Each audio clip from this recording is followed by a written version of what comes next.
Hey, I'm Abby and welcome back to the Life Work Balance YouTube channel. Today I want to share with you 5 mistakes that are commonly made when answering the question, tell me about yourself. Before I jump into that, please go ahead and give this video a thumbs up if you're looking forward to learning about those 5 mistakes. And if you haven't already, please go ahead and hit that subscribe button as well as the bell so that you can receive life work balance advice delivered directly to you every Sunday. So, answering the question, tell me about yourself, whether it's in an interview or just in an interaction with someone, can be somewhat of a confusing question. I'm specifically giving this advice for when you're asked this question as a part of the interview process, but some of these tips may still apply to just in general introducing yourself. So let's jump into it. The first very common mistake that happens when people answer the question, tell me about yourself, is sharing too much personal information. In an interview, this question is not getting at what are your interests and hobbies. This question is trying to understand how you're going to be a good fit for this position. So sharing personal information like your age, your marital status, where you grew up, how many siblings you do or don't have. That type of information in your answer to this question is irrelevant and unhelpful. It will actually take up more time for you to include that information, and the interviewer will be going, why is this person telling me this? Now, the only caveat to this is include personal information if it is relevant to the position. Don't include any personal information unless you are absolutely sure that it is relevant to the job that you are applying to. Now, the second very common mistake that I usually see or hear when I'm working with people who are answering this question is they start to include their hobbies or some of the things that they like to do outside of work. Now, do not include any of this information unless it is relevant to the job that you're applying to. So if I like to play video games, I'm not going to say I like to play video games if I'm applying to an administrative budget position that doesn't have anything to do with video games. However, if I'm applying to a video game development company, then it might be relevant to include that I am a gamer or that I enjoy playing certain types of games. In most cases, our hobbies and the way that we like to spend our time outside of work is not relevant information to include in your answer to tell me about yourself. The third common mistake that I often see when working with people when they're answering this question is the length. You do not want to spend more than 3 minutes answering this question. Ideally, you're spending about 90 seconds. So on the short end, it's about 30 seconds. On the long end, it's about 3 minutes. Do not go over 3 minutes. If you are speaking for more than 3 minutes about yourself, you're giving too much information, and the interviewer is probably twiddling their thumbs, internally wondering when you're going to be done and when they can move on from this interview. Your goal is to make a really positive first impression. And part of making a positive first impression is being able to share relevant information in a concise way. So you want your answer to this question to be ideally about 90 seconds, but no less than 30 seconds and no more than 3 minutes. Now, one way that you can check yourself on this is record yourself answering this question. You want to have a strategy on how you're going to answer this question. If you haven't already watched my videos on how to structure your response to this question, I've linked to a playlist up above, and I've also linked to it in the description box below. But I talk about this formula, present, past, future.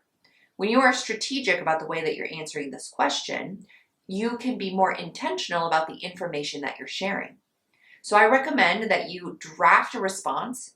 You don't necessarily write it out word for word, but include some bullet points to remind yourself. And then practice it. Record yourself and then watch it back. That will not only tell you how long your response is, but it will also give you a chance to hear what it sounds like. Does it flow well? Does it make sense? Is the information that you're sharing relevant to the position that you're applying to? So you want your answer to this question to be no more than 3 minutes, and you want to make sure that you record yourself and you watch it back so that you know exactly how long it's going to take or about how long it's going to take, and you can hear how it flows. The fourth common mistake that happens when people are answering this question is not aligning their past experiences, whether it's professional experience, educational experience, volunteer, whatever, to this job that they're now interviewing for. Ultimately, you want to answer the question to the interviewer, why are you applying to this job? What makes you a good fit for this position? Why do your past experiences set you up to be a great candidate for this new role? And kind of along those lines, the fifth mistake I see is not giving details of your past work experience that shows why you're qualified for this job. Now, these are specific details as to why you are going to be a good fit for this position. You don't want to be too generic and leave it pretty open-ended.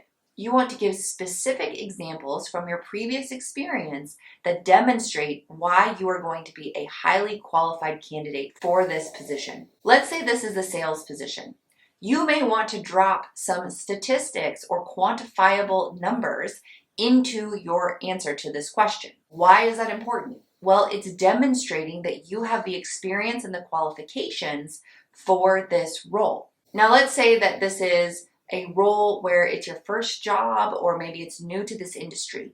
You can find your transferable skills from previous experience, whether it's school, group projects, volunteer experience, maybe you're coming from a different industry, but you can find quantifiable or demonstratable skills that connect to this position that you're applying to that will demonstrate how you are the best fit for this position. So you want to make sure that you are demonstrating and connecting the dots between your past experiences and this new position to really show that you are well-rounded and you're going to be a great fit for this position. So a quick recap, the 5 common mistakes that I typically see or hear when people are answering the question, tell me about yourself during an interview, is that they share too much personal information, they share their hobbies or the things that they like to do outside of work, and they're not relevant to the job that they're applying to. They talk for a long time, which is more than 3 minutes. They don't align their past experiences to this job, and they don't give specific details about their previous experience to show why they're qualified for the position that they're applying to.